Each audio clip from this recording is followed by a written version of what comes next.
Facebook page, on our Hot Country Hits Facebook page, our YouTube channel. If you have your smart devices like your Amazon Alexa or your Google Home, you can listen to it there.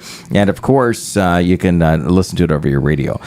Bethany, how you doing, by the way? Thanks for coming into the studio with us this morning. Good, Chris. Thanks for having us. I appreciate it. Absolutely. Bethany Carrier, a board member for Hospitality in the Name of Christ. And we're going to be talking about Tim and Tammy, who are not here. I hear that they are just wrapping up their Appalachian adventure. Is that right? That's correct. Okay. That's correct. All right. So we're going to be chatting about that. And you brought a couple of people with you as well.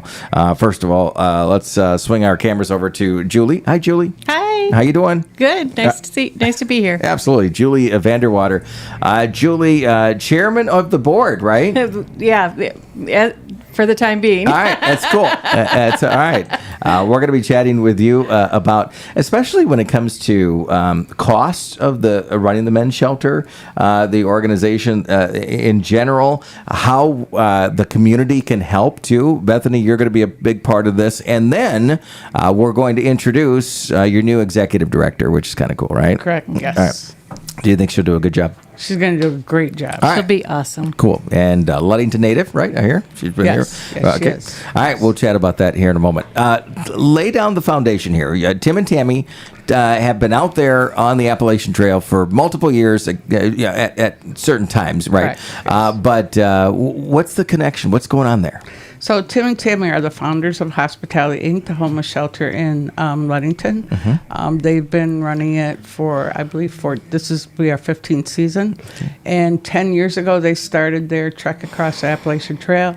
There's been many times they've had to come back for reasons like health issues or family members' health issues. Mm-hmm. So this is their 10th year. They're finishing it up. They were in the wilderness. They had a 100-mile trek across the wilderness this week, and now they're hitting their final mountain. Okay. So they're going to end that this week. They'll be back October 1st, and you have an opportunity to sponsor them for the miles that they're traveling. Yeah. Take us through how many miles were they covering over, and how long of a period of time then? So they've been at this for 10 years, for a total of 2,197 miles. This year, when they got out there, they're finishing up with their 257 miles. Okay, all right. Yep. And if anybody knows anything about the Appalachian Trail, it's not easy. It is very remote in a lot of areas of the Appalachian Trail.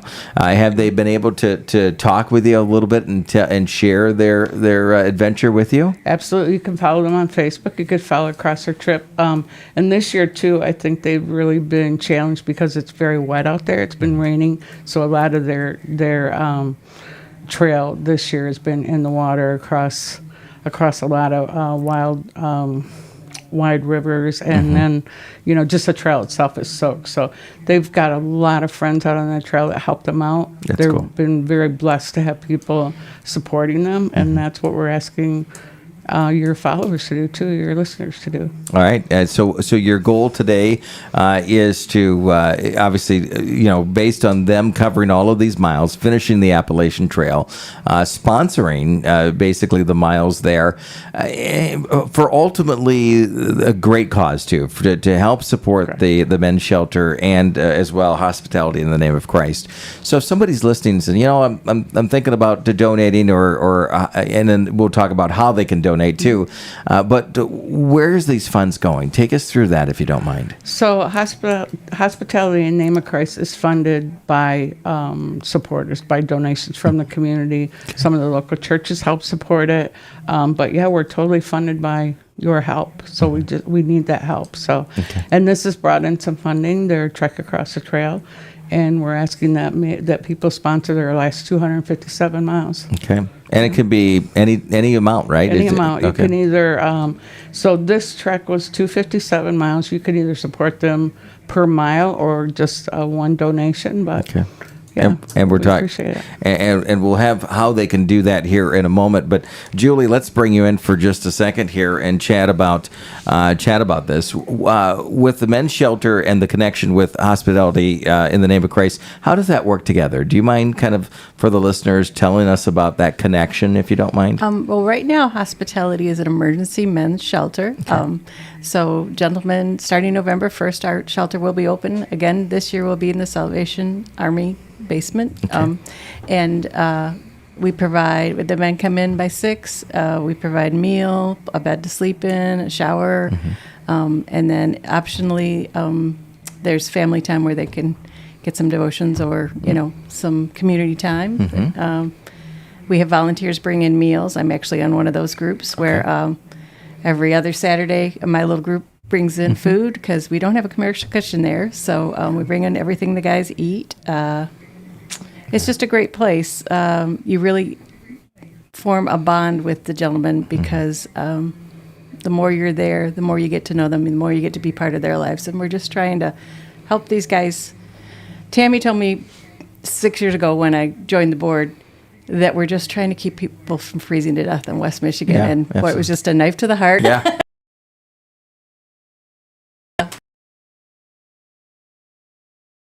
Don't get a chance to observe the homeless in the area or engage with them or just don't know. But what is that like here in the immediate area? Well, I hear often that there aren't any homeless people in Ludington, and there are. Let me tell you, there are. There's many people in needs. We just deal with the men's population right now. In the past, we've done both, but right now we're just using doing the men's population. And they're just people like you and me. Just maybe had some bad situations happen or made some bad decisions and have got themselves where they don't have a place to lay their head at night. So what we try to provide is a family-type atmosphere for them. And I know everybody's nervous before they come to the shelter first time, but I would encourage you to come down for one of our meals and just come in and see, because once you walk through those doors, you'll see it's nothing scary. They're not evil people. They're wonderful people.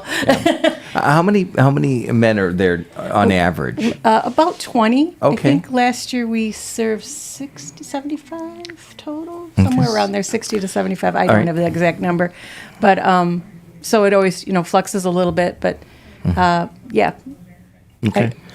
And you hinted on a couple of things. If you don't mind, let's explore this, and then we'll get back to Tim and Tammy's adventure as well. But from a community standpoint, if you had to say these are the 3 things that we can do to help the shelter out, what is that? Well, number 1, donate. Okay.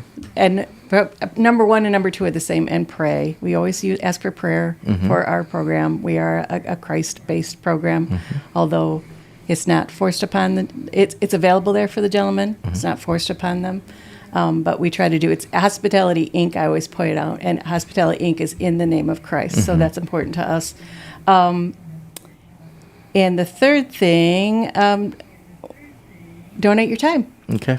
Yeah. How can they do that? What options are there? We have all kinds of positions, and Bethany can help me out with this. Yeah. She is a shelter coordinator, but we have shelter coordinators. You can be on the cook team. You can be an overnight guest who is there and awake overnight for the guys. Fundraising opportunities, laundry. They come in and do the linens for the beds. Those type of positions. That's probably more I'm missing. and what are those? And is it where people have a perception, Bethany, and it's much different when they're there? Much different.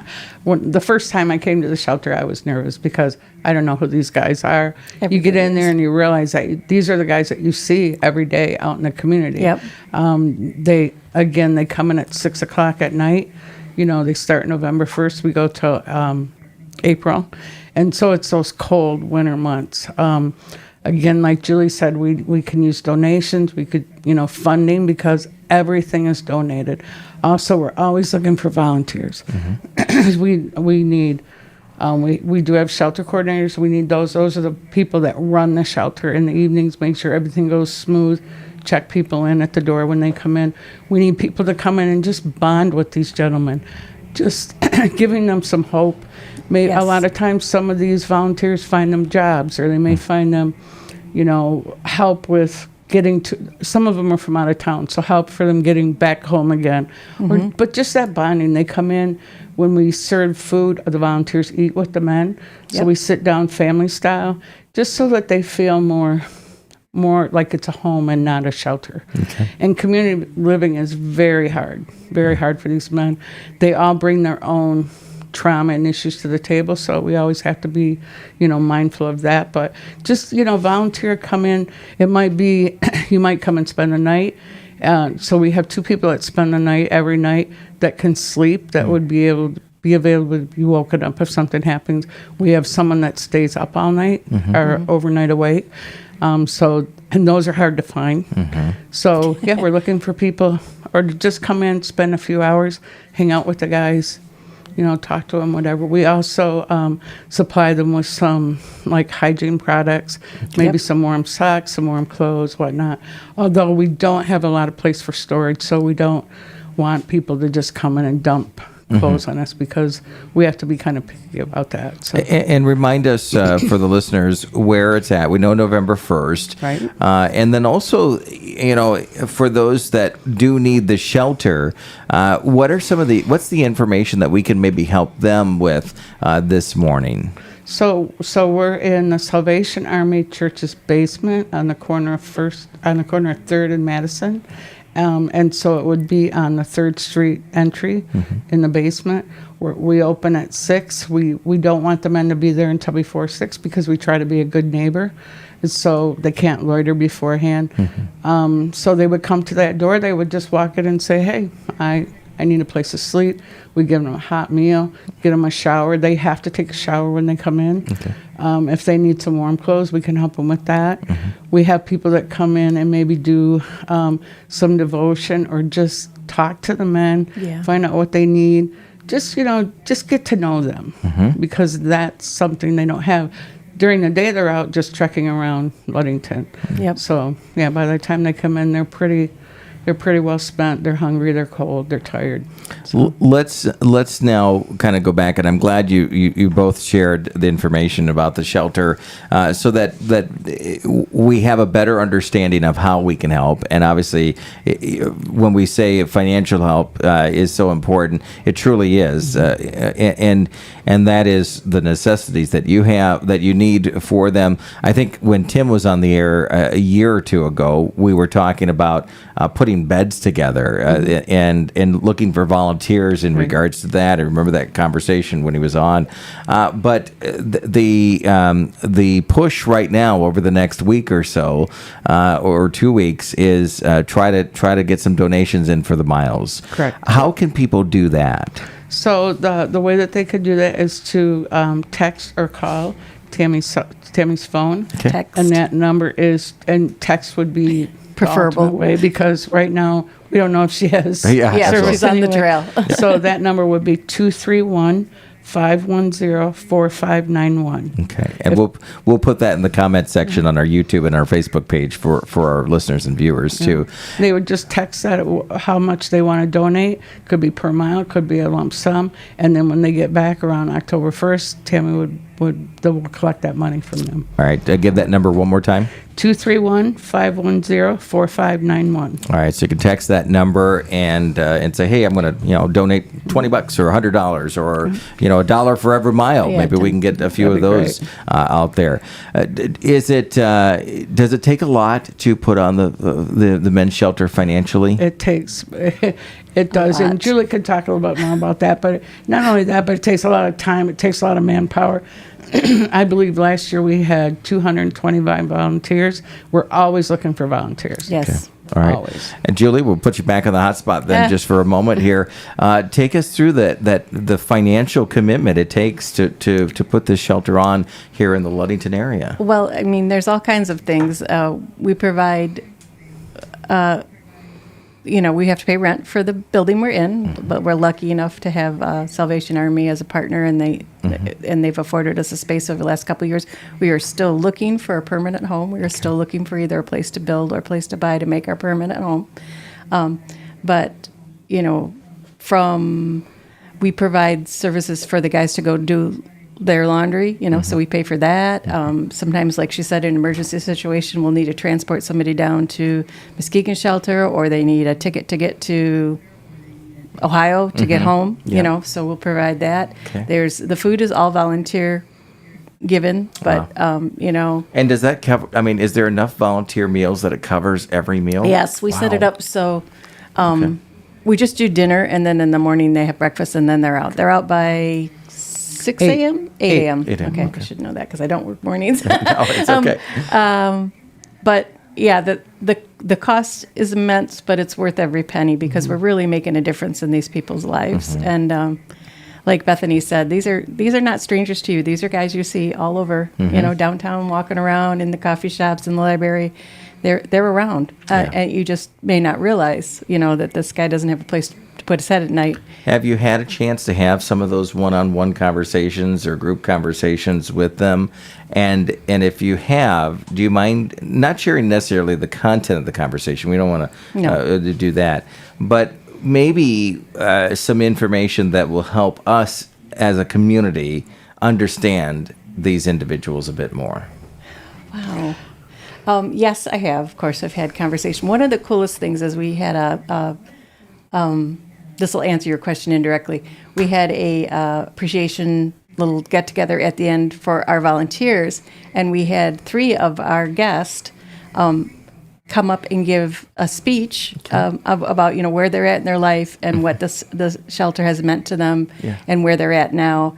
And that was super impactful. Okay. Yeah, almost, tear-jerky. Yeah, absolutely, absolutely. To see it. And, it's tough out there. It's tough out there for these guys. It's tough for them to make connections. It's tough for them. That's why we are so focused on building a community for them, a family for them, and helping them get to the services they need and hopefully get them back out independently. I don't want to let our time go without introducing our brand new director. Yeah, for sure. And Randy, would you come in? We'll slide Bethany over for a second here. Randy and Henrik here. Randy, how you doing? Oh, good. Thank you. Good. And nice close to the microphone, if you don't mind. You've listened to Julie and Bethany over the last few minutes. Anything that you want to contribute, or when you're listening to them, that would help the community understand Hospitality Inc. or the shelter in general? Okay. So I'm Randy Henrik, and I'm coming from working with people, like as a housing resource specialist. And so I think some of that will help coming in now that I've taken the position as the executive director here. Yay. So I think for me, in the vision is to start incorporating different programming and, even some casework down the road to where the goals that each individual needs can be identified and then help working through those with them. And so it's not just here's a place to sleep, a bit of prayer, which we talked about, which is important there, but also maybe helping with resumes or communicating with individuals in the community or employment as an option and stuff like that. Do you see that being a big part of what you want to focus on? Yeah, definitely. And I think I would like to see it offered, through hospitality, but also in the beginning, reaching out to the community, other organizations and agencies that do this, connecting them that way. Yep. And then, getting to know the volunteers too, so that, they're on board and can help, too, when, maybe the case management piece isn't there, but still always you're working towards those goals. What inspired you to want to take this step into to fill the role of the executive director there? Well, I sort of worked, I was working with hospitality through what I currently do. And so I've gotten to know some of the volunteers. Also, obviously working very closely with the men at the shelter, and then the board, and just the environment is very kind, genuine too. And that's something that really appealed to me to be a part of. All right. And in the Ludington area, this is an important resource. How would you communicate that? How do you, if you don't mind, in your own words, to the community, to those listening, to those viewing this segment right now, what's your opinion to relay to them that this is an important part and we need to help? Yeah, I guess I would say, kind of like Julie was saying, sometimes I think homelessness goes unaware, and sometimes or people just don't realize that it's a thing, people are struggling with. And oftentimes what I've noticed is it is a very hopeless situation for people sometimes. And so I just bringing that awareness so that as a community, just like we help with, many other areas, that it's something that's really important and that the community could help to build so that, we can lower homeless numbers, and just bring, I think education is really important. And I think a lot of people have value that they could bring into for that. And Bethany and Randy, we appreciate you filling that role, and thank you for doing that. Yes. Bethany, I'm going to bring you in for just a moment here again, and I guess the question before we wrap up is kind of dovetailing off of what Randy had mentioned. Has there been the success stories, and is there one that you might be able to share with us this morning? Absolutely. So now we're to the point where we have some of our men that were guests in our facility for years that are now volunteering. Mm-hmm. So they're coming in and spending the night, or they're, spending time with the guys because they know they can relate to them. I've been there. Mm-hmm. They now have maybe housing, they have vehicles, they have jobs. So they're really good tool for us, for the men. They come in, they know how to talk to them, and that's a good testament that it's working. Okay. The hospitality is working. Absolutely. And like Randy said, we're working on vision for what do we want to do for these men in the future, because, right now we are an emergency homeless shelter. We'd like to be more. We'd like to help get these guys out of the cycle. Yep. Mm-hmm. Get them into the community, working, living amongst the people, because they're living amongst you now. You see them, you might not recognize them, they're there. We can house 28 men, I believe. Yep. A night to stay within the ordinance. But I think on average last year we had anywhere from 15 to 20 every night. Okay. So that's a huge population in Ludington. That's a large part of our population. And people don't, they say, oh, we don't have homeless here. Yes, we do. We have not only our local homeless people, but we have people coming from, we're a tourist area. We have people coming from out of town. This is a beautiful place. I want to stay here. And then we all know winter hits. Mm-hmm. And there's no housing market. Right now we know the housing market's bad, or trying to get in hotels or whatnot. And we have done that in the past too, is help people, like during COVID. We couldn't be open, obviously, and help them to find a hotel. And the community was amazing at helping us supply them meals while they were in that hotel. But the community's been great. We appreciate everyone that helps. They've been amazing. But we still need more help, and we need your support. Okay, good message there. And let's see what we can do. So if you got that note with the number on it, one more time, let's share that with the audience. And this is a number that you can text and say, "Hey, I'm going to pledge this amount," and then Tammy will work with that individual to if it's a check or if it's cash or however you're going to donate that.